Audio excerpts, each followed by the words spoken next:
you want to take yourself to a point where you're really uncomfortable. And you need to keep doing that over and over and over. Now, you're not going to want to do it, but you need to keep doing that if you want to compete at the highest level, okay? And you keep doing that, and then eventually, at some point, being uncomfortable is going to turn into your personal paradise.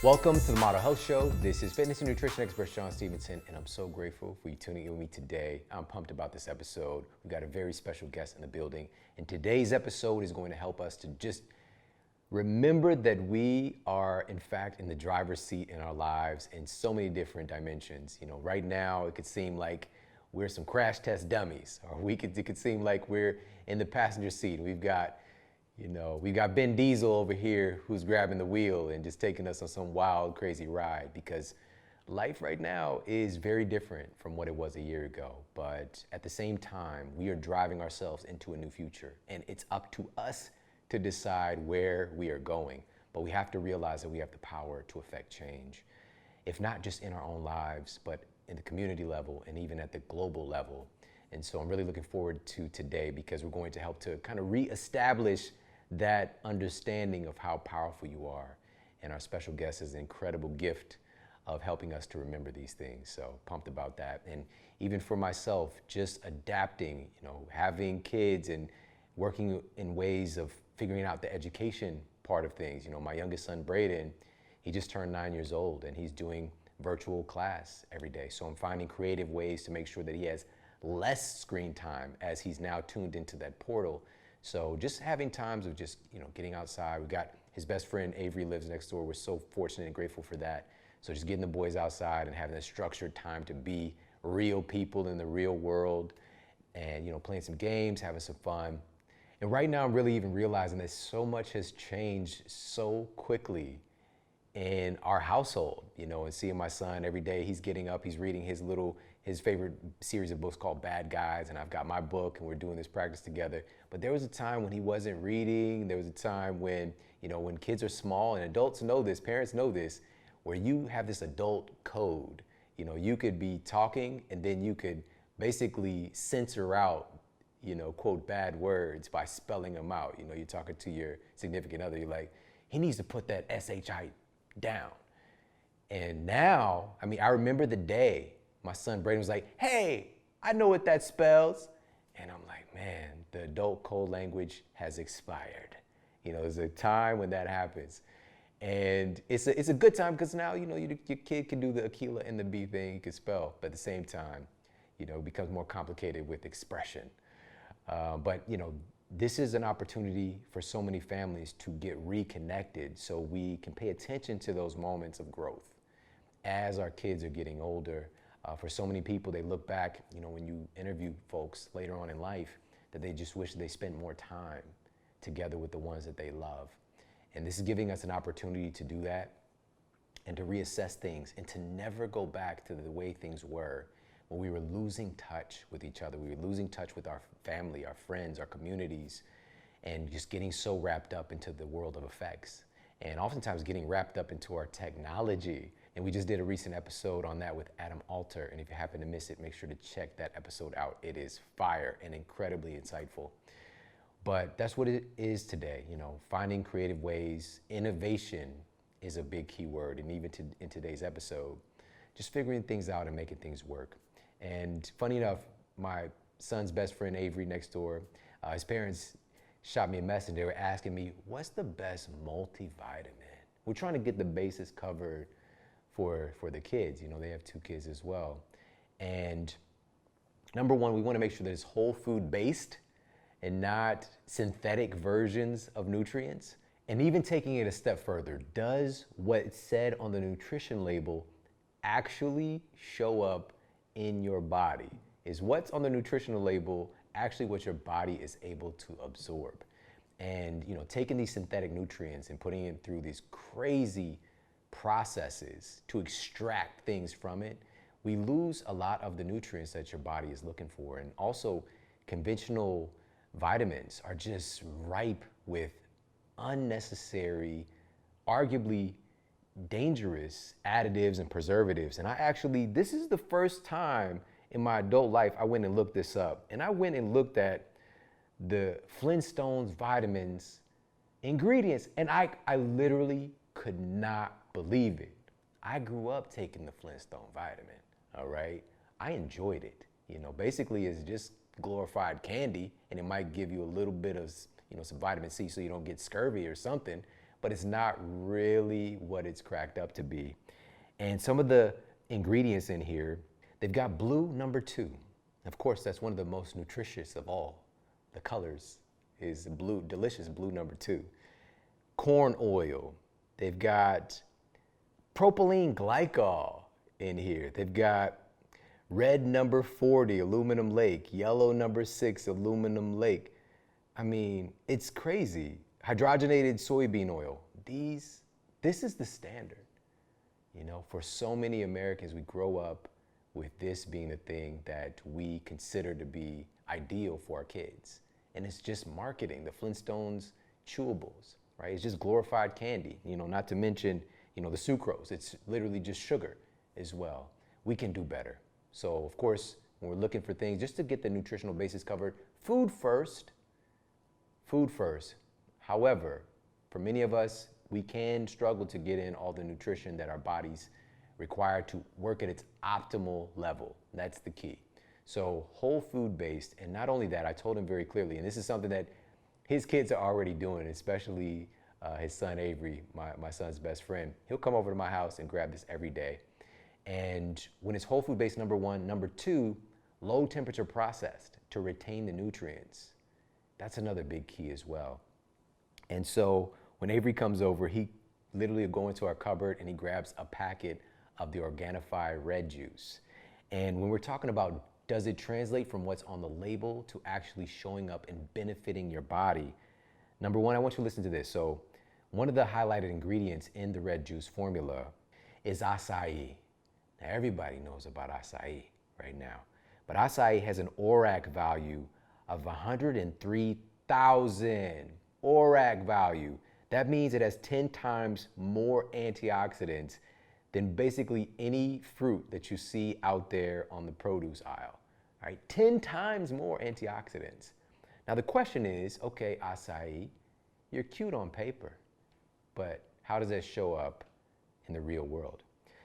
A study published in the Journal of Agriculture and Food Chemistry found that acai, when consumed, directly raised participants' antioxidant levels in their body. This demonstrates the fact that it's readily absorbed into our body. So acai doesn't just look good on paper, it does in fact translate over into the real world. And that's just one of the ingredients. It also has blueberry in there as well. And researchers at the University of Michigan published data finding that blueberry can potentially activate genes related to fat burning. That's interesting to know. And yet another ingredient highlighted in the red juice formula is beet. Now, beet has been getting a lot of press lately because of its benefits for the cardiovascular system. And so again, this is that red juice, that red hue combination. It's not like Red Lake 40 aluminum. It's not like that. It's the real pigments from nature. A study published in the Journal of Applied Physiology showed that beet, specifically beet juice, concentrate, which is in Organifi red juice, boosts stamina up to 16% during exercise and endurance training. And folks in this particular study even experienced less muscle damage and less fatigue after exercising. This is when nutrition shows up in the real world. Real whole food based nutrition for ourselves, for our kids, getting all of those micronutrient bases covered while getting added benefits like affecting genes related to fat burning, really increasing our body's levels of antioxidants. So I'm a big fan of the red juice formula. The green juice is another one. You know, if you do both of those, one of those each day, you're getting all of your nutritional micronutrient bases covered, plus all these other cool benefits as well. So pop over there, check them out. It's Organifi.com/model, and you get 20% off everything they carry. The red juice formula, the green juice. I really love, the kids love as well, the Go Packs. I travel with those, and the kids just like to just rip them open, throw them in their water bottle and shake it up. So the red juice formula, green juice, gold as well. They have a gold formula. Pop over there, check them out. Organifi.com/model, 20% off. And now let's get to the Apple Podcast Review of the Week. Another 5-star review titled Awesome Podcast by Jamberry Girl. So glad I stumbled upon your podcast. I'm a big fan and follower of health and wellness platforms of all kinds, and honestly, this is the best and most comprehensive podcast covering so many helpful topics. I've been binging for days and so psyched there are so many episodes to listen to. Shawn's sense of humor makes me literally LOL at least a few times per episode. I also am enjoying emails after subscribing covering the subjects I am most interested in. Keep up the great work. A big fan in Bermuda. Wow, thank you so much for leaving me that review over on Apple Podcasts. That means so much. And listen, the email that she's talking about is Motivation Mondays, Model Mondays. All right, go to themodelhealthshow.com/Mondays, and every week I'm sending out 3 powerful insights. This might be related to things we're talking about on the show, things that I'm up to, things that I'm tinkering with, new products and inventions, or just whatever's going on in the stratosphere of health and wellness that I think will be helpful. So I'm sharing that stuff out every Monday to kick your week off. So that's at themodelhealthshow.com/Mondays. And listen, if you've yet to do so, please pop over to Apple Podcasts and leave a review for the show. I appreciate it so very much. And on that note, let's get to our special guest and topic of the day. Our guest today is Light Watkins, and he's been operating in the health and wellness space since 1998 and is a world-renowned meditation teacher. And his passion is teaching people from all walks of life simple tools for increasing happiness and finding their purpose. And to date, Light has worked with thousands of people in trainings and retreats all around the world, as well as Fortune 500 companies and championship sports teams. He's also the author of 2 books on happiness and productivity called The Inner Gym, and his most recent book, Bliss More: How to Succeed in Meditation Without Really Trying. Now, this is his second appearance here on the Model Health Show, and he's just a really good friend of mine. And again, this is such an insightful and powerful episode. So let's get ready and tune in very closely for this incredible conversation with the amazing Light Watkins. Last time we talked, you were doing your, I think about you like Avatar. Like, there's this cartoon my son and I watched, it's from back in the day, but there's this character named Aang, and he's the Avatar. And he's traveling from place to place, you know, absorbing the energy around, learning, and then he moves on to the next place. You know, you had your bag and you was out there, you know, and obviously things have changed since then. So first of all, how was that experience of traveling? What inspired you to do that in that capacity? And then how's it been to pivot and being back home, this kind of home spot here with us in Cali? Yeah, so I went, I got in May of 2018, I got rid of all of my belongings that didn't fit in a carry-on bag. And I was in Santa Monica. I had a 2-bedroom apartment. I was 45 at the time. So I had 40-something years of stuff, literally like baby albums. I had shoe boxes full of letters from, 20, 30 years, just being an adult.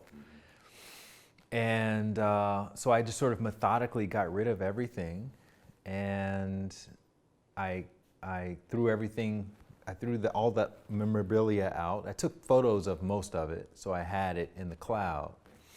And I did it because I just had I feel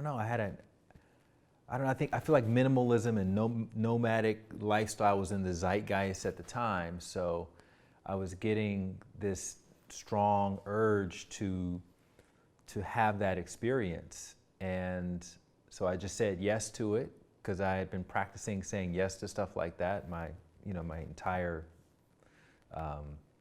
adult life. And I did it. And so I started hopping around different cities, my carry-on bag and a backpack, and then I was like, I can do better than this. And I merged everything into a backpack. So I got rid of the carry-on bag. You went on to that Dora the Explorer. Yeah, exactly. And yeah, so I've been doing that for the last couple of years. And honestly, man, I have not missed having stability. And in fact, what I discovered was that the true stability was inside, right? And so if you have that, you can be anywhere and you can be fine. And so when the pandemic hit, obviously it changed a lot of things because I was going international a lot and I couldn't do that. And so I just kind of got an Airbnb and I grounded for about a while, but I'm still living out of my backpack. So I'm still living the lifestyle, but I'm just in one place for longer. And then, so now what's interesting about it is that people are asking me, do you miss being on the road all the time? And I'm actually like, no, I don't miss it at all. Like, I'm happy to be in one place because in the last couple of years, I've literally been around the world 2 or 3 times over. So, it's nice to be able to kind of ground and focus on some projects. I got my podcast off the ground. I got my 3rd book turned in and all these other things that I was like asking for time to stop, knowing that that's not a realistic ask, but I was putting it out in the universe anyway. And right. Lo and behold. So this is your fault. Time stop. It's my fault. Is your fault. Yeah. Which is why I don't hate on 2020 because I know what I was asking right. for. That's the thing too, and by the way, like everybody needs to follow you on Instagram. It is phenomenal. So much light you bring on that platform, man. I just love it. It just always puts me in the right vibe. And one of the things that you talked about recently was, and this is 2020 for a lot of people, you said that there's no throwaway moments, because we tend to, see things in this one lane, or maybe this thing is happening, it doesn't matter, it's random. Can you talk a little bit about that? Why do you say that? Well, so what you're referring to is I've been posting these daily videos. But even aside from that, I've been very intentional, and I literally made a decision for myself that everything I put out there online, on social media especially, is going to be either funny or inspirational, right? Because I feel like there's so much negativity out there, and I wanted my feed to be like an oasis in the inspirational desert that is normally what social media can be. And so I started, I was never comfortable on video, on camera, and I started challenging myself back in February, not knowing that a pandemic was gonna come or anything like that. Just like, let me just do a video and post it. Like, this is something that I don't really enjoy doing as much because I don't feel as comfortable doing it, so let me just practice it. And I did it, and I did it again the next day and the next day, and then I thought to myself, oh, this is kind of interesting. I'm learning a lot. It's forcing me to have to find something inspiring within my own day, right? So then it started lifting my own game in that regard. And now I started literally Valentine's Day, February 2020, and it's been happening every day since then. And so that video that I posted about the fact that there are no throwaway moments was in reference to, I was thinking that back in high school, which for me was in the 90s, I was taking this class that was basically what would be considered a throwaway class or an elective or whatever. It's not an essential class. And I really only took it because I had a crush on the teacher. But I didn't take it that seriously. And, you sit in these classes as a kid and you think to yourself, I'm never going to use this anywhere in my life, right? And that was my dialogue in that class. And I was thinking that out of all of the classes that I've taken all through my primary education, secondary education, college, all of that, that is the class that I ended up using every single day. And that class was typing. There you have it. I learned how to type like 70 words a minute. And now I'm like, writing my books and I'm doing my... On that Stevie Wonder typing. Yeah, I'm on the Stevie Wonder typing. And so I just use that. I always like to use a story if possible to illustrate a point, which is, guys, whatever you're experiencing right now, you may think it's BS or it's a waste of your time, but actually it's gonna play a role at some point in you finding your way to your path or your purpose, or to you accelerating your path or your purpose. And then one of the examples I pointed back to in that video was the Karate Kid, which we remember because we're old enough to remember the original Karate Kid, where you have Daniel's son, played by Ralph Macchio, going to Mr. Miyagi's house, and he's got him, on the first day of training, he's got him waxing his cars and sanding the floors and painting the fences, and he spends the whole day just wearing himself out, wearing out his joints, and he's ready to quit. And Mr. Miyagi tells him to come back the next day. We're going to start over again from, and finish up everything. And he's like completely exasperated. He's like, I can't do this. I agreed to learn how to do karate, and you got me doing all this manual labor.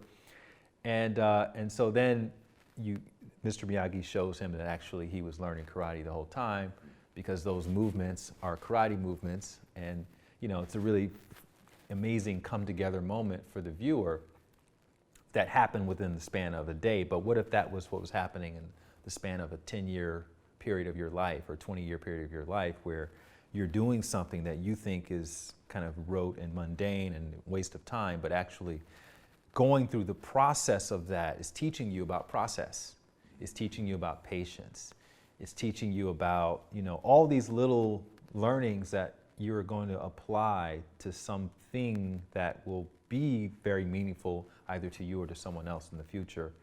And if you hadn't been practicing patience back then, you wouldn't have that ability to be patient in that moment. So it just shifts the whole way that we can perceive the things that we're experiencing now, especially with 2020. Like 2020's been a pattern interrupt for almost all of us.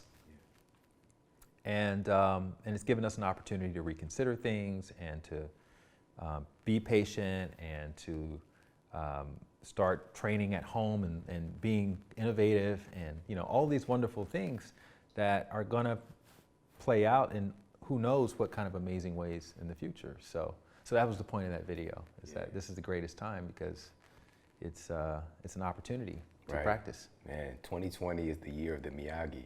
Yeah. That's what it is. The year of the Miyagi. Yeah, I mean, when I listened to that one, it was really touching, because I know that a lot of us feel that a lot of things that we're experiencing right now are things that we rather not.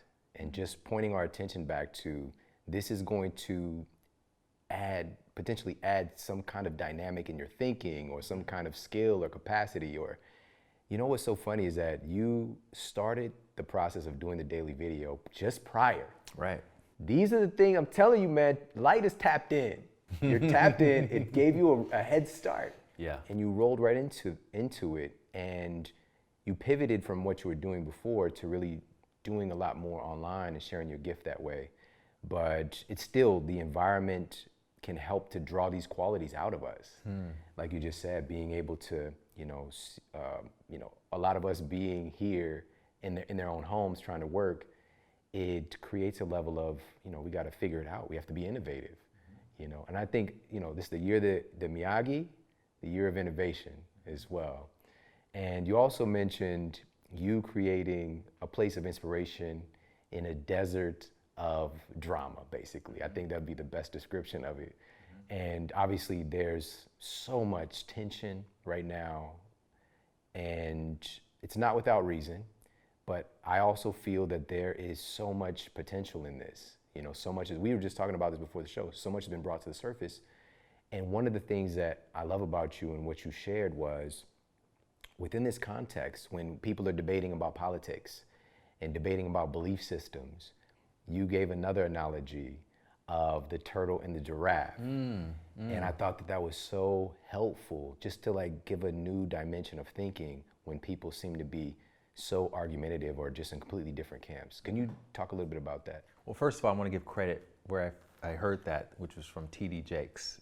And I don't think he originated it, but he's an amazing storyteller. And so I heard that and I was like, wow, that's a really great way to explain it. And basically what he says is that there are, the giraffe and the turtle can exist in the same space, but they have different point of views.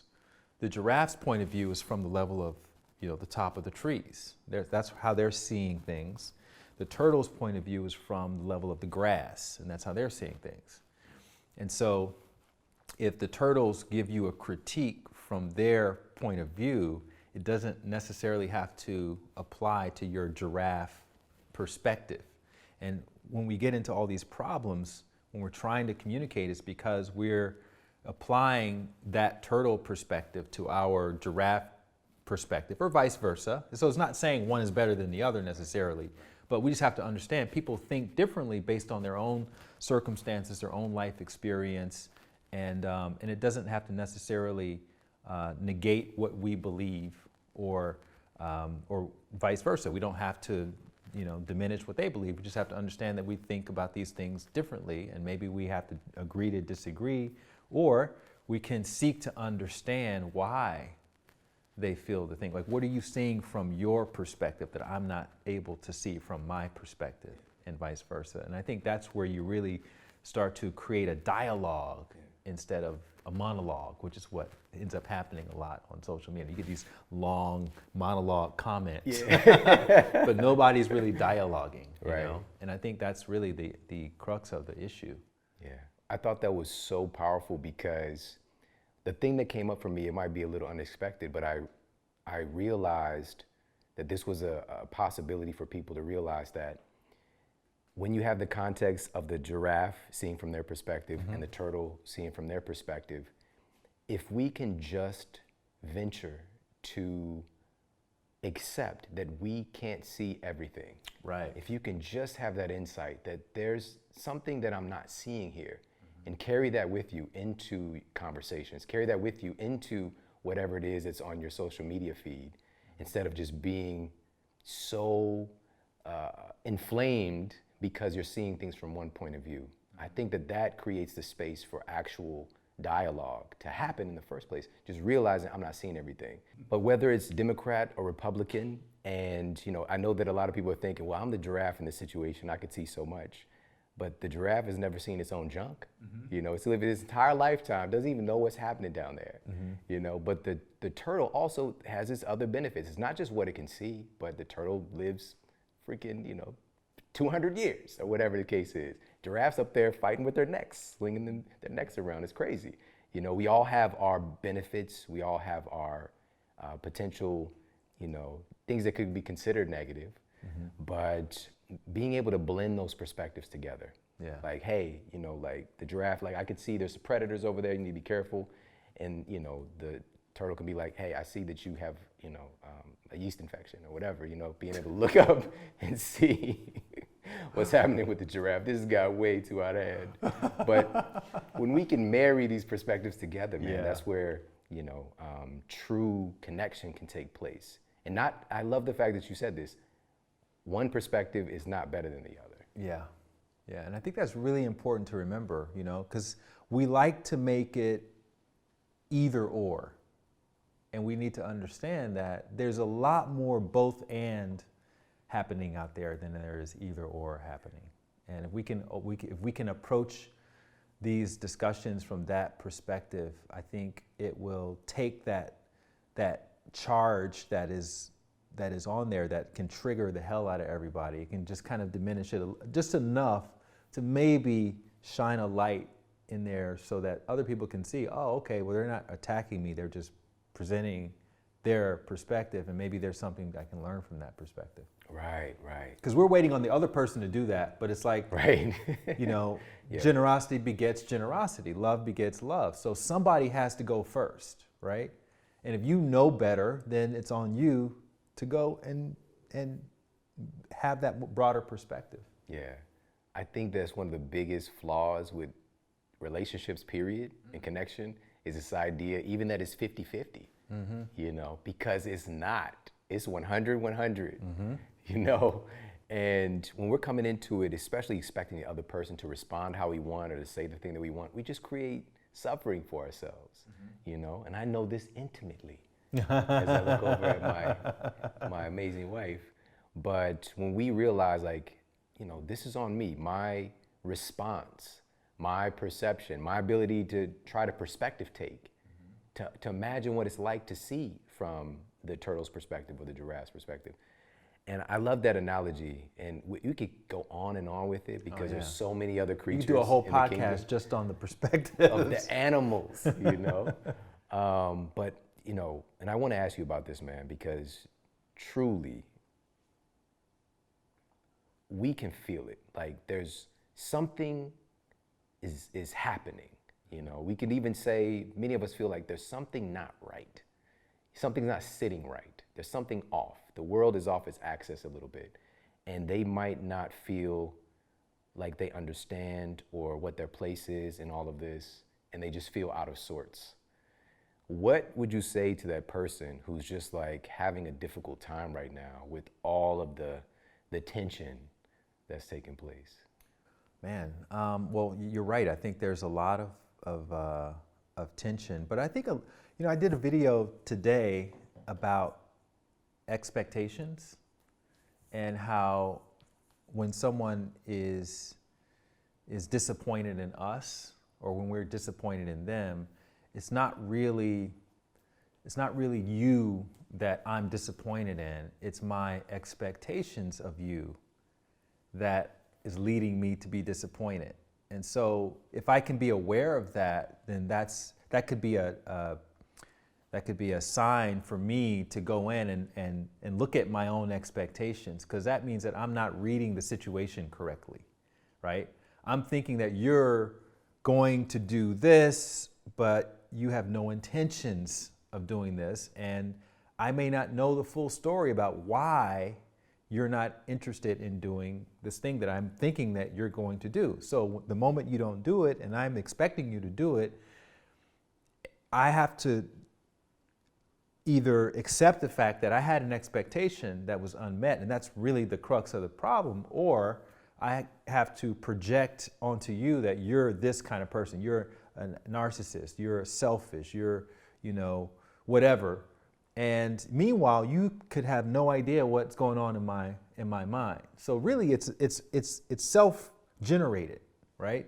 Disappointment. So I think that situation where we feel that inner tension, that's really a powerful moment for us to go within ourselves and see, and literally, maybe if it takes getting out a pen and a sheet of paper, writing out what are all of my expectations that are not being met right now, and really taking inventory of that, and noticing a pattern where it exists, right? It's happening with my relationship. Oh, look, that's an expectation that's not being met. It's happening with my job. Oh, look, I was expecting to go to the office, but I'm not doing that. Okay, that's an expectation. What's the central theme? My expectation. So if I want to experience more, a greater sense of unity with people, with myself, with my work, then I need to go in and do the work in my own expectations. So, you know, it's not easy work to do. Right. But once you start doing it, especially if you're a progressive-minded person where you know, if you go to the gym and you notice that, hey, when I just do whatever I want to do, I don't really see the results. But when I approach it with a system in place and I get results, I feel good about that. And I realize that everything has a bit of a process and a system to it. So let me apply that same thing to my project that I'm working on and the book that I'm writing, and you know, and you see there's systems everywhere. So expectations are the same thing.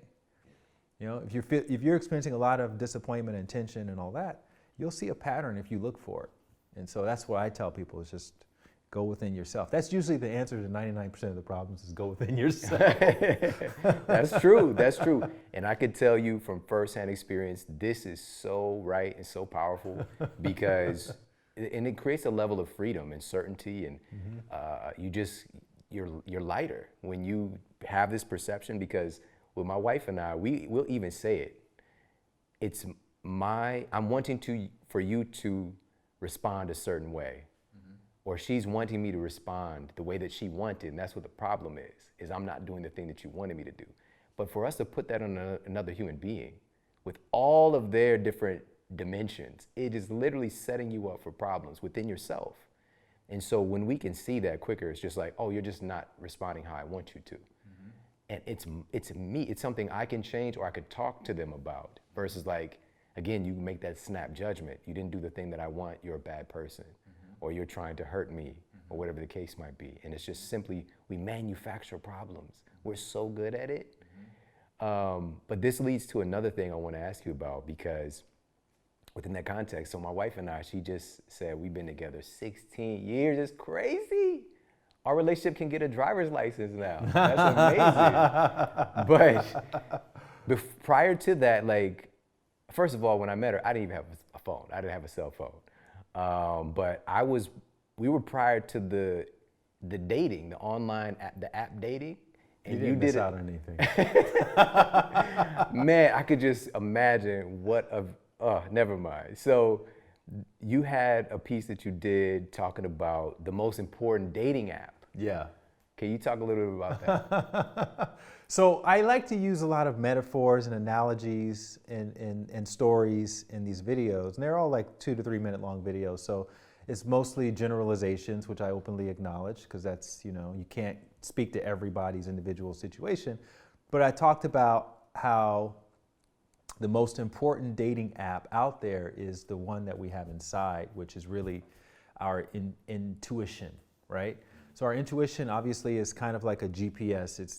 It's sending us information that we could use to potentially guide ourselves into a direction that is most aligned with whatever we say we want to create or whatever we want to manifest in our lives. And so it's literally inside our intuition, when we're presented with a circumstance or a person or a job opportunity, our intuition is like swiping. It's swiping to the left and it's swiping to the right. It's saying, yes, that's good for you. No, that's not in alignment with you. How do you know? Because if you're in tune, if you've done the work to get in tune with your intuition, you get an immediate signal, right? Is a bit, those signals can come in a lot of forms, but they all have one thing in common: contraction. You feel contracted, right? Upon first considering that opportunity, you get like, this is not it. So in other words, you reverse to the idea of that thing, right? So the opposite of that is expansion.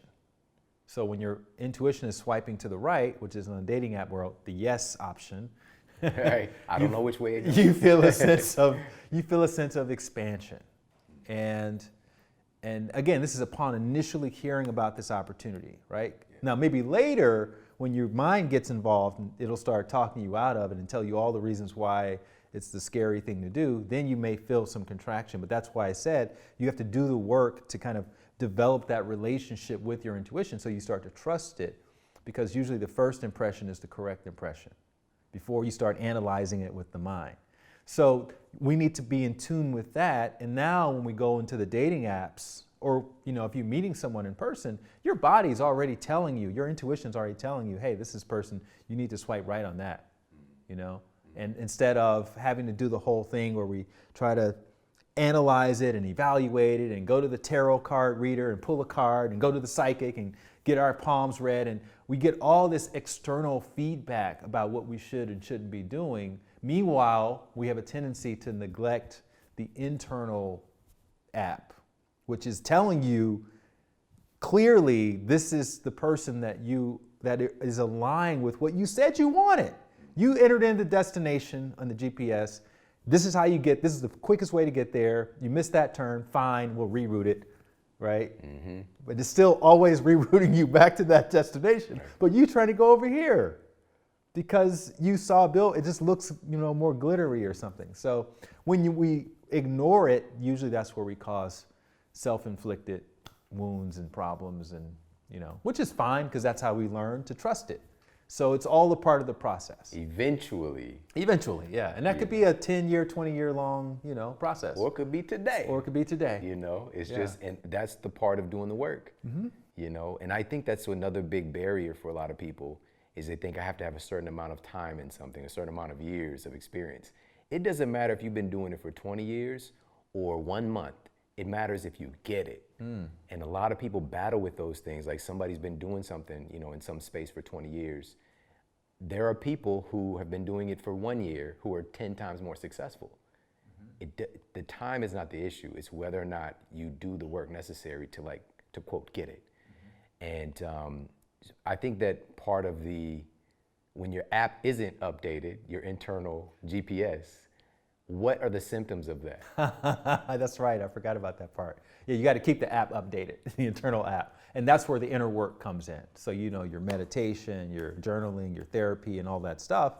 And the symptoms of your app not being updated is you just make a lot of very poor choices. You end up in bad relationships, right?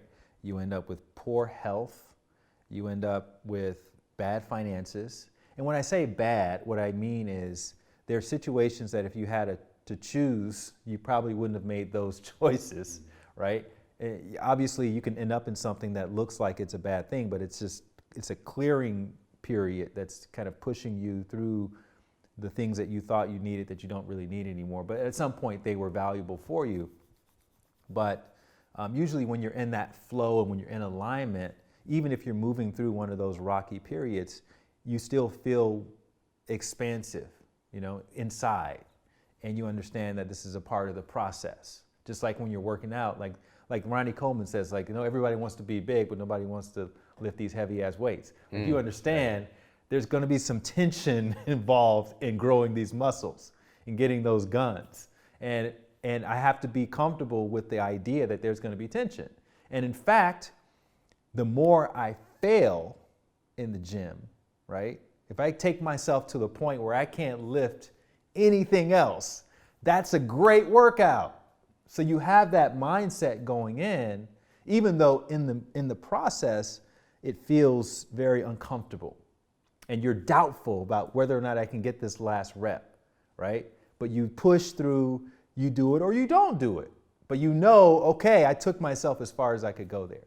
So if we can take that mindset into regular life, and even though we're going through these really uncomfortable situations, understand that, hey, I'm being stretched here, like what we talked about earlier, because this is going to come in handy at some point later. I'm growing. This is helping me grow as a person, as a spirit. Then we can keep our eyes on the prize of being present in the moment and learning what we can learn so that we can move through it as quickly as possible. Instead of, you know, and this is what happens when you're in bad relationships, you stew on it. You stew on it. The thing comes and goes. You're still thinking about it. You meet a new person. You're comparing them to the old person. So you can't even be present with the new person now because they're reminding you of the old person. Really, it's your body that has some low-grade post-traumatic stress around it. So it can't even let it go. And you always keep getting yanked out of the present moment back into the past, or you're projecting into the future, imagining some unicorn person that you haven't even prepared yourself for. But in your mind's eye, that's what you feel like you want, right? But you haven't engaged in the process to create that space for yourself. So yeah, this is all about the work. That's sitting, every time you sit down and meditate, every time you go to your therapist, every time you write out a list of your expectations, all these things are going to help you upgrade that internal software so you can start to hone in on what your intuition is saying to you, and you start to see the patterns, and then it gets reinforced when you're in the field in life, and you're able to do that in the moment. That's where it really comes in handy, is you're training yourself to be able to do it in the moment so that you don't have to waste a lot of time with shoddy guesswork about, is this right for me or is this wrong for me? Oh, man, that's so good, so good. And this is like, what you're talking about is a tool. It's not just for dating with other people. Everything. It's dating with the career that you want, the finances that you want, the health that you want. So powerful, man. Yeah. The and house, right now, everything. The shoes I'm gonna buy, it all comes in handy. yeah, man, that's remarkable, man. But right now, of course, many of us feel like we're facing an impossible situation. And Light has an incredible insight on this, and we're going to talk about that right after this quick break. Sit tight, we'll be right back. Another issue that a lot of folks are dealing with is finding creative ways to try to cut back on expenses, and especially when it comes to food. That's a big expense for many families. And especially if you have higher standards, you're looking for organic and non-GMO and, gluten-free options, paleo options, farm to table, farm fresh. Having these higher standards can come at a premium. But there are incredible companies and more options are becoming available to try to reduce that excessive cost that can take place. And as a matter of fact, save us money in creative ways. And so my wife actually just sent me a screenshot of some of the stuff she just purchased. We get this massive organic, unrefined coconut oil, and also snacks for the kids, my favorite little paleo mayo, and home cleaning products, non-toxic, personal care products, non-toxic. And she sent me a screenshot, and she literally saved, I got it right here, $95.67 off of our grocery bill when she ordered groceries today from Thrive Market. Saved us $95.67. If we would have gone to a traditional, health food store, like Whole Foods. We're getting these products, the same stuff we'd be buying at Whole Foods from Thrive Market, for 25 to 50% off the retail price. It is a no-brainer to use this service. So please pop over and get your membership to Thrive Market. Go to thrivemarket.com/model health. Together as one word. That's thrivemarket.com/model health. And they've got everything you need curated from the best companies, whether it's non-GMO, clean beauty, safe supplements, non-toxic home, sustainable seafood. They've even got clean wines if you're trying to get your sip on. All right. All of that there at Thrive Market. And they've also started, and they gave us the option I saw in her screenshot that she sent me, the COVID-19 Relief Fund, which provides grocery stipends to families facing health or financial hardships due to COVID-19. We got to donate a portion of our savings to the fund to help people who need it. What companies are doing this? Not only are they saving us money, but they're also giving to the people who need it the most. So right now, if you get a 1-year Thrive Market membership, you also get access to a free gift of your choice. They provide different gift options every couple of weeks. And right now you can get a gift that's up to $22 in value that you get to pick for yourself. So again, go to thrivemarket.com/model health. And again, 25 to 50% off the retail price of so many incredible products. And also you get access to a free gift right now. Go to thrivemarket.com/model health. And now back to the show. All right, we're back and we're talking with best-selling author, living legend, Light Watkins. And before the break, we were talking about many people feel right now we're in an impossible situation from many different points of view, many different perspectives, whether it's a political environment, civil unrest, health, like how do we move past this situation that we're dealing with right now? And you've got a really good insight about viewing the impossible. So can you share a little bit about that? So I remember I posted this insight video relatively recently, and I used Roger Bannister as an example of that. So most of us in the motivational industry know about the Roger Bannister story. He's the first guy to run a sub 4-minute mile. And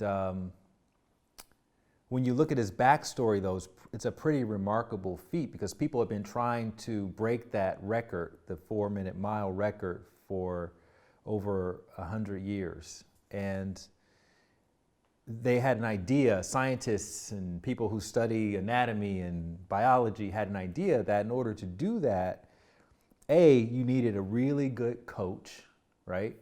And there was a certain technique. And not only that, but it needed to be a very clear day with great weather. You needed to have a dry track. You needed to have a big crowd of people cheering you on. And what was interesting about Roger Bannister's situation is that he was a student, first of all, so he wasn't like a full-time, runner. He was in school, and he didn't have a coach, and therefore he was kind of experimenting, as students do, with these sort of unconventional tactics, and he ended up breaking the record on an overcast day on a wet track. It was cold instead of warm, and there was a small crowd instead of a large crowd. And he broke the record, and that was interesting, right? And my man didn't have a coach. And he didn't have a coach. He didn't have a coach. Crazy. Yeah. So what ended up happening later was even more interesting, was that 40-something days later, somebody else broke the record. And then ever since then, over 1,000 people have broken the record. The kids in high school, like across the spectrum. And when you look back at that accomplishment, right, it seems unique just in and of itself, but when you consider the fact that he took an unconventional approach, and then after he did it, all these other people did it, you have to ask the question, well, what was the difference? Was it something about the track? Was it something about the weather? Was it something about, the crowd size? Or was it a mentality? And when you hear that somebody else has done something, instantly there's a part of you, as we talked about expansion, contraction, there's a part of you that kind of expands into that possibility, right? If you're surrounded by a bunch of people telling you can't do something, then you kind of get trapped in that contraction of the impossibility. And so one of the things that feels great about that expansive moment is just the possibility of something being something that you can do that you didn't think you could do before. And when it comes to all the stuff that we're experiencing now, we're basically in a space of reimagining, right? We're reimagining what the role of the police should be, and what that looks like. We're reimagining what work looks like. We're reimagining what schooling looks like. We're reimagining what being fit looks like, and all these things. And that means that we're being presented with a myriad of various possibilities. But those of us who are actively innovating what these things can be, we're the ones that people are going to be looking toward and hopefully emulating and using that example. But a part of being a pioneer is you're going to take a lot of heat, as Roger Bannister did. Like, he got written up in the press before he broke the record. Like, this guy's an idiot. He doesn't know what he's doing. He doesn't have a coach. He's wasting his time. He's wasting our time, and all of that. And really, that's really the only difference in somebody who ends up pushing through and innovating and someone who doesn't. Is the person who doesn't may have great intentions. They may be smarter than the person who does, but they allow that external validation to get to them more than the person who finally breaks through. So my personal takeaway from that example is, there's going to be a lot of rejection if you're really putting yourself out there. I think Jay-Z said it the best. He said the guy who's in the front, who goes over the hill first is going to come back with a bunch of arrows being shot at him. There's a lot of Indians over there. It's crazy. You don't want to go over there. But he's the innovator. He's the person who's going to go there and see what the possibilities are. And that person is always going to be confronted with a lot of rejection and things that most people just don't have a tolerance for. So that's what 2020 is doing for us now. It's just helping us develop the tolerance for being uncomfortable and being uncertain and dealing with all these different debates and discussions around things that people are very triggered by. If you can withstand that and you can hold a space for that, then that's going to prepare you to continue to innovate in one of these areas that is going to help a lot of people coming behind you. Yeah, in a massive way. For so many of us are kind of being thrust into that. And with that, I think that a lot of our turmoil and suffering and feeling like, things are just not right is us grasping and holding on to the way that things were. Yeah. And holding on to that old ideal when the world, literally everything has shifted. There's so much that is in flux right now, and so much is changing. New potentials, new possibilities are opening. But when we're holding on to not just the past, but like things that just don't even exist anymore, we're holding on to a fantasy in many instances, is just going to create a lot more turmoil instead of going with it. And I love this, and this is why I want you to talk about this, because it's so important for us to get a vision of what could be. Don't try to think about what things were. What could be? What is the best possible scenario with our healthcare system? What is the best possible scenario with our connection as humans in our communities? What is the best possible scenario with work for you in your life, or the massive amount of people? We just did a show recently really uncovering how, and the data is nuts. It was like 485 studies in this meta-analysis finding that the work that people do for a living is possibly the greatest influence on their overall mental health, which seems a little bit obvious, but maybe not so much, but also a huge influence on cardiovascular wellness, gastrointestinal issues, sleep problems. It's the work that we do. How are we investing our time? And I feel that as we've innovated as humans away from, your dad, he's a blacksmith, you're a blacksmith. Your dad, he's running the farm, you run the farm. Now we see so much, there's so much possibility. We move from being predominantly manual workers to more knowledge workers. There's a lot more possibility for you to do things that are new and different and that you enjoy, and you can choose. But it takes times like these for that to even get risen up to the surface. And so if you could, I want to ask you about, number one, getting a vision on what could be. That's number one. But I still think a lot of people are sitting on the sidelines. And I know you talked about this too, is waiting for the storm to pass. Can you just talk a little bit about that? Because even that concept is a big one right now.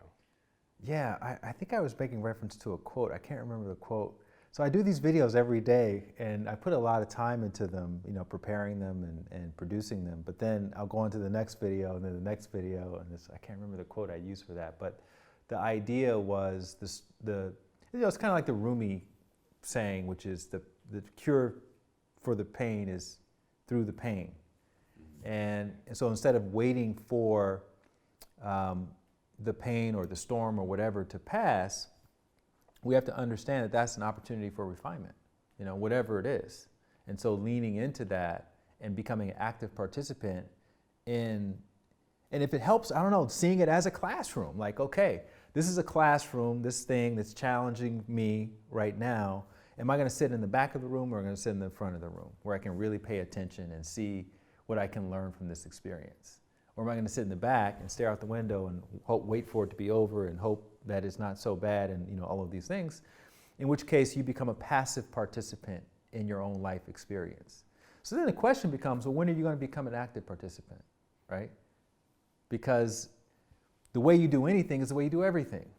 So if you can be active in the storm, then it doesn't matter what it looks like will happen next, right? Because you can anticipate another one coming, or maybe it's going to be a sunny day. I don't know. We'll see. It doesn't matter because you've made that your comfort zone.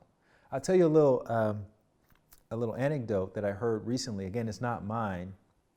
It's from this guy. He's an Olympian-trained judo competitor. And he said, look, when you're training in judo, you want to take yourself to a point where you're really uncomfortable.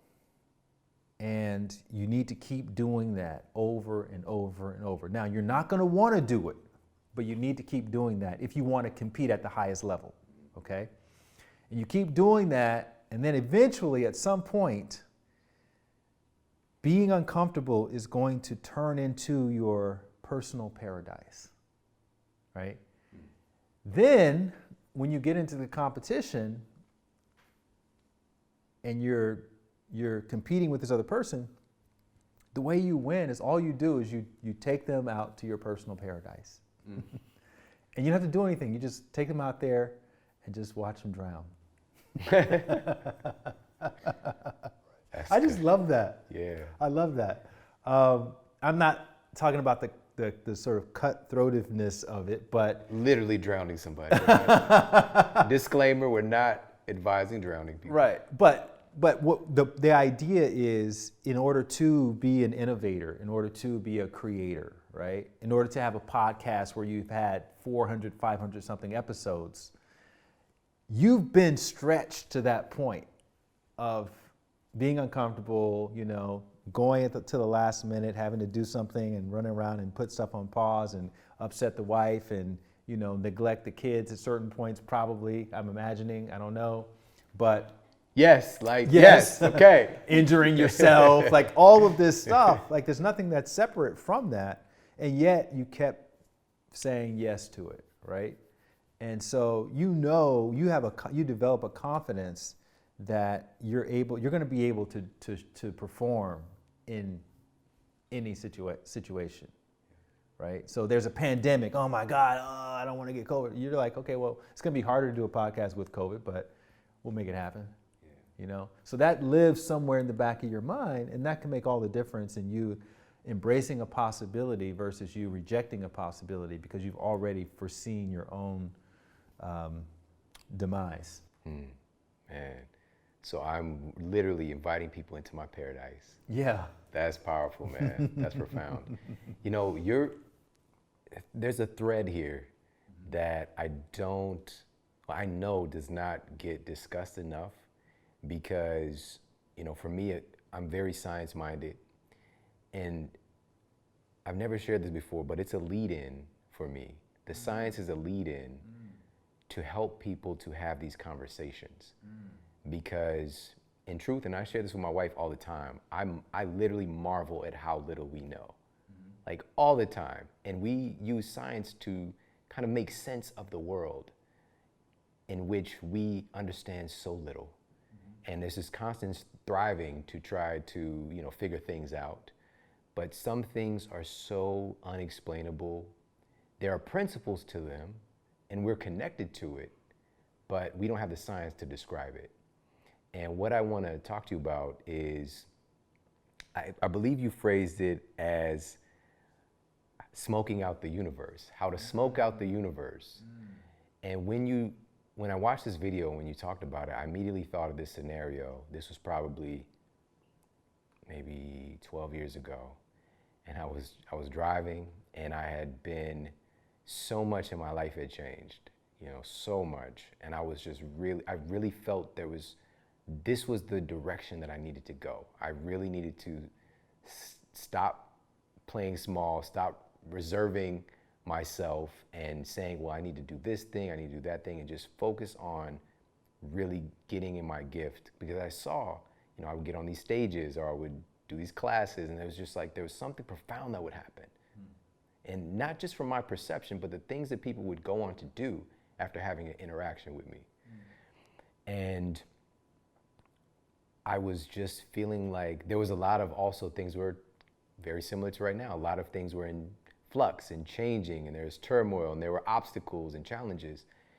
And I was just feeling a little bit cut adrift, you know, just like, show me something. Let me know, give me some affirmation that I am on track, that I'm in alignment with what I'm supposed to be doing. You know, just this thing, and it was in meditation. And this is a true story. I've never shared this before. So I'm driving along, and I had this song in my head, and it is the most random. I'm talking about, I don't know the lyrics. I didn't know the artist, but it was a Bush song, which I found out later. It's called Glycerin, right? And the song was about 10 years old at the time, because this was like, you know, 2000, we'll say 2005, 2006, whatever it was. It was somewhere around that time. So the song was 10 years old. I turned the radio on, and my usual station, you know, it wasn't, you know, whatever might have been on Rihanna, I don't know. But the station wasn't working. So I hit a button, let's just scan, and it goes to, and the song is in my head. Glycerin, 10 years old. This melody, because I had picked it up somewhere, you know, maybe the day before. And I've been driving for like, you know, 10, 15 minutes. I was going to her mother's house, actually, my wife's mother's house. And I pushed the button, and the song came on. And it was just like, I just asked, show me that I'm connected. Show me that there's something more. Because I had all these other experiences, but I needed more proof. And this lyric in my head, and turning the station that I would never in a million years listen to, a song that's 10 years old, what is it doing playing at this exact moment? And I pulled the car over and was just like bawling, you know, because it's just like, so many small things had to happen for that to align itself. Now, I can science my way into rational thinking about all the pieces, but it was a very intimate, kind of unexplainable, magical moment, you know. But we can smoke out the universe. Think about something that is so obscure, so random, like to get some affirmation, because there is something to this life that responds to you. And we talked about some of the science here on the show behind it, but can you give some of your insights on that? Because I think now is a good time for people to acknowledge how connected they are to all of this. Yeah. Wow, man, I love that story of you in the car. I love that song too. I remember that. I'm gonna listen to that after this interview. So yeah, that's a concept that I've been fascinated by for a very, very long time. I've had my own experiences, and I've been in rooms with psychics and channels and, you know, spiritual people talking about how everything is connected. Albert Einstein has this wonderful quote. He says, you can live as though everything is a miracle or as though nothing is a miracle, right? And that really dictates how you live your life, like and the possibilities that you entertain, and the reason why you think things happen and why things don't happen. And so I was making reference to a book that I had read probably 10 or 15 years ago called E Squared by this woman named Pam Grout, who's an amazing author. And this book was about the fact that everything is energy and energy is responsive, and the universe is basically a projection of what's happening in our own mind and body. And so we're manifesting our reality. And there were a total of 9 different experiments that you could perform to demonstrate this for yourself just in your own apartment. And so one of those experiments, probably the first one, was this kind of hide and seek type of experiment where you literally challenge the universe to show you something obscure. And you make it something obscure on purpose because you don't want it to be too accidental. You want it to be like, no, this is you know, a pink cauliflower. Like, where would you ever see a pink cauliflower? And then lo and behold, you know, somebody has a pink cauliflower art on their wall or something random like that. And yeah, and so I had that experience when I was reading the book, and I was like, wow, this is amazing. And you don't realize how connected you are to the universe. If you know, I know that's not a very scientific term, the universe, but just to a higher consciousness or to a greater energy or whatever, however you want to term it, until you have hard evidence for it. And so it's just really a way of giving yourself hard empirical evidence, so that you can essentially run your own scientific experiment, right? Based on empirical evidence.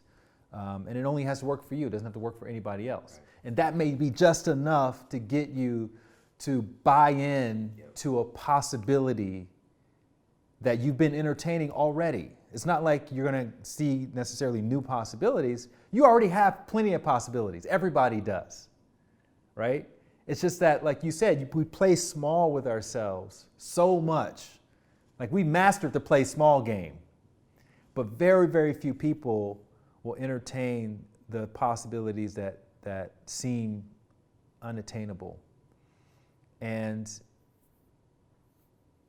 what you don't realize is that a lot of that is really just in your own head, just like with the Roger Bannister example, right? And so if the universe will throw you a bone and say, hey, you know, you thought about this this orangutan, a purple orangutan, and I'm going to show you a cartoon with a purple orangutan that your kid is watching, just to give you a little wink, wink. Yeah, we're right there with each other, right? That could be enough to get you to trust in everything else that's happening inside that makes you feel expansive. So again, you want that to be the criteria for these possibilities. Does it make you feel expansive? Does it light you up inside? Does it make your heart sing? You pick your phrase, but that's all. There's all descriptions of the same thing, and that's your path. It's already there. It's already there, and it's not anything that you could predict about what's going to happen next. It's like what Joseph Campbell says: if you can see your path before you, that's not your path. Your path is the one that you feel, but you don't know what's going to happen once you take the leap of faith. Man, so powerful. That insight, having that moment happen, it's opening up a door of possibility and of play. So you're carrying that self-assurance with you. Again, nobody else has to know. For me, that was a very magical and profound moment. But I took that into, I was doing, and my wife remembers this as well, 100 goals in 100 days. I'd read some manifesto somewhere, and somebody did this experiment. And it took several days just to write 100 goals. And there was big stuff and small stuff, and a couple of them was like, writing a book, doing I'd never done television, but I'll tell you, almost everything happened, by the way. Just a little heads up. But it was random stuff too, like get a new washer and dryer, get a lawnmower. And this is a true story. Within that week, never has this happened before. I'm driving just down my street in that same truck where I had the glycerin experience, and there's a sign, free lawnmower, and it's just sitting right there. And I drove past it, and then I hit reverse, and there's nobody around on the street. And I'm just like, what? That sounds like a scene from a movie. I'm envisioning you. Because we didn't really have money like that either. And it straight said free lawn, like a sign. That lawnmower looked, it was like a, like in the movies, like bling, like a little, like, it was shiny. I threw it in the back of the truck. And shout out to me picking up a full lawnmower like that, I was on to the gym. I was on my way to the gym. But the washer and dryer, my grandmother had left those for us. She had passed away recently. And they just happened to come in. I had no idea she left it for us. But we needed a washer and dryer. We didn't have one. So how does it work? You write out a list of 100 things that you want to achieve in 100 days? Yeah, 100 goals in 100 days. 100 goals in 100 days. Wow. Yeah. And I'm not recommending it, but I'm not recommending it. And are you actively working on some of those goals every day? It's like you just carve out time, okay, I'm going to work on the lawnmower goal. So or you just trust that it's going to manifest? I think that for me, it was a level of, number one, getting clear on the things that you wanted.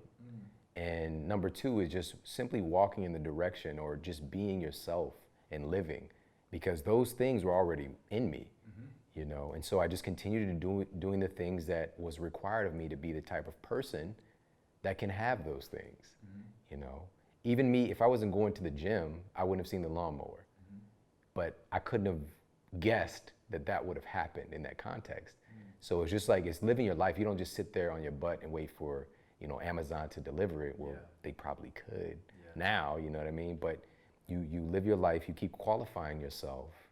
And of course, I ended up doing the TV stuff, getting the book done, all these different things took place. So those things still required action, but I got clear on them. And especially as the other little small things were happening, it just gave me a bigger bigger level of strength to know that whatever this other thing is going to be successful. And that confidence is everything, man. It's everything. That's what makes the difference in the stick-to-itiveness of your approach. Is you know that, hey, look, I'm in a relationship with the universe. The universe is not Santa Claus is going to drop something in my lap. We're in a relationship. Like you said, we're 100-100. We got to do this together. And so if I do my part and show up, I'm trusting that the universe is going to do its part and show up as well. Ooh, that's one of the best things I've heard, man. That's fire. 100-100 with the universe. With the universe. So there's a difference in 160% though. Right. Big difference. Big difference. Big difference. Yeah. So this just leads into something I want to ask you about as well, which is right now, we could easily have a perspective that this is just absolute chaos. This is a terrible time in human history. We're going to be looking back on 2020 as like, it's the Stone Ages, you know.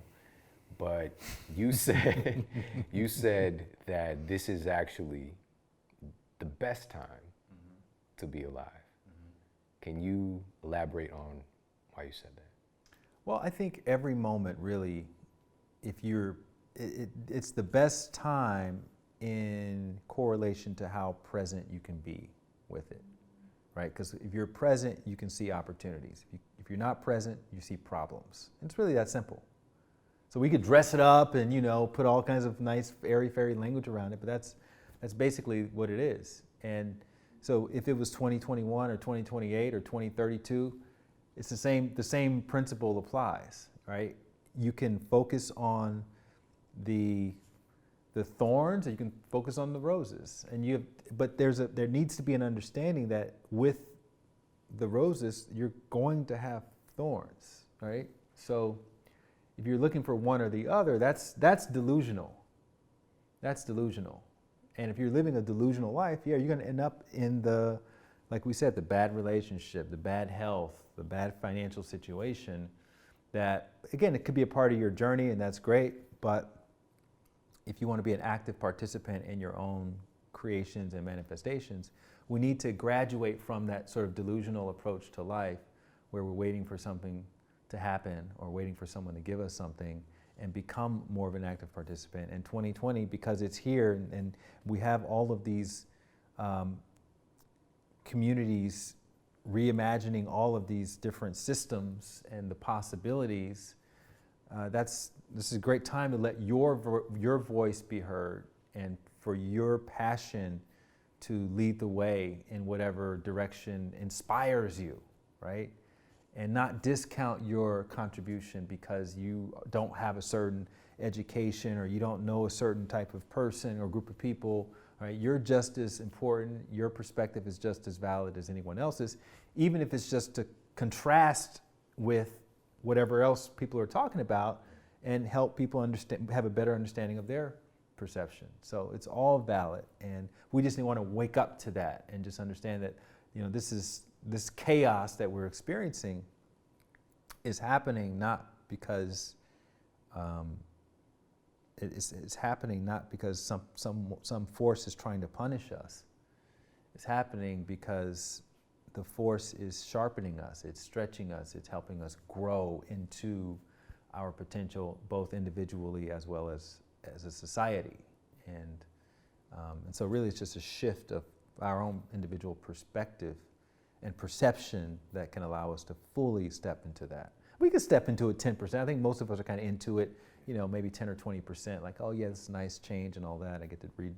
But if you really want to go all in, I have this thing that I wrote recently. I said, look, you're not really going to grow unless you want to quit 3 or 4 times. Like your growth zone, to get out of the comfort zone, you're going to have to legitimately want to quit after giving it what you think is everything you got. You're going to have to legitimately want to quit 3 or 4 times before you get into your growth zone. So, you know, the first time that's just stage 1 of leaving your comfort zone. The second time, stage 2, see it that way. By the time you get past the 3rd or 4th time, now the workout starts. Now the project really starts. Now you can get busy with doing what you're there to do, right? Because you've gotten all the other stuff out of the way, all the kind of ego stuff and the fear and all. Now you're in a space to create and perform, and you don't care what other people think, and you just want to, you know, be in that moment. So I think that's a really healthy way to see it, because that makes quitting, the idea of quitting, it takes the shame off of it. And it makes it a milestone, you know, of progress.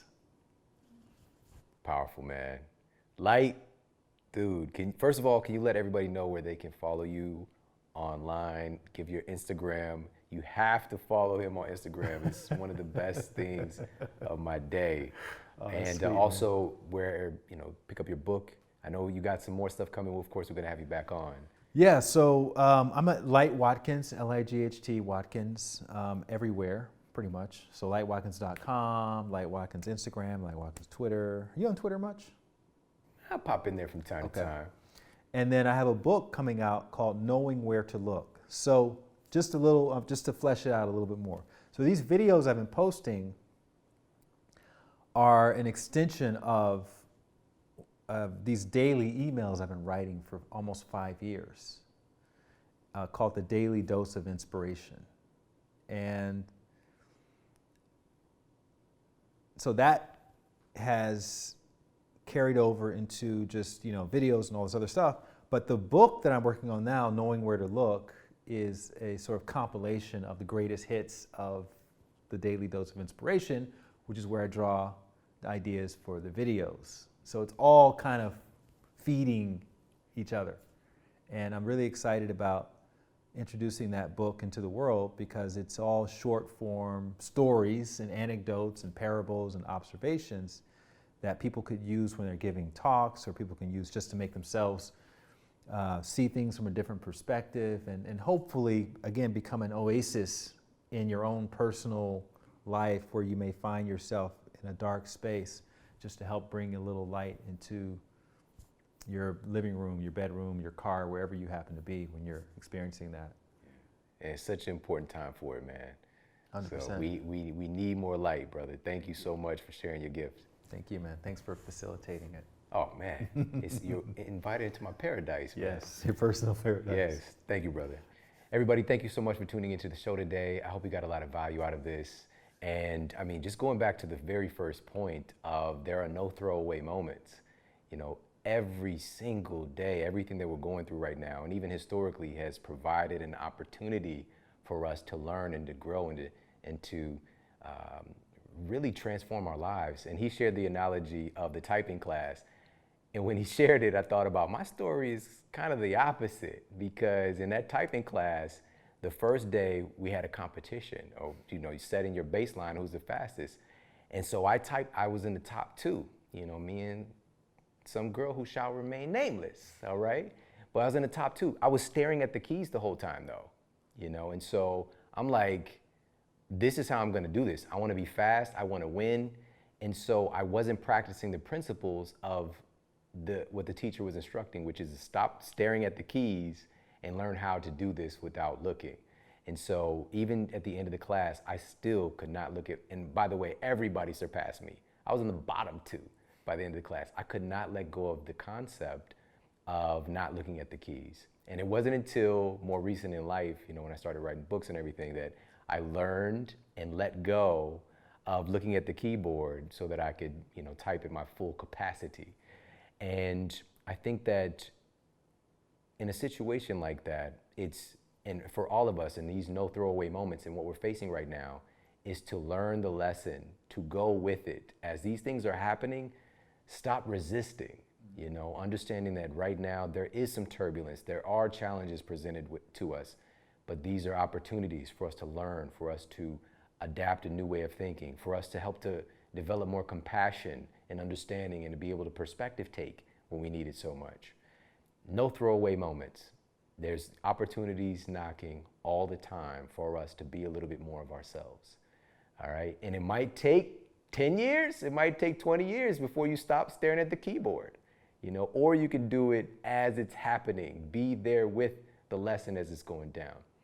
I appreciate you so much for tuning into the show today. If you got a lot of value out of this, please share it out and tag me. I'm at Shawn Model on Instagram, and make sure to tag Light and follow him on Instagram as well. And I appreciate you so much. We've got some epic shows coming your way very soon, so make sure to stay tuned. Take care, have an amazing day, and I'll talk with you soon.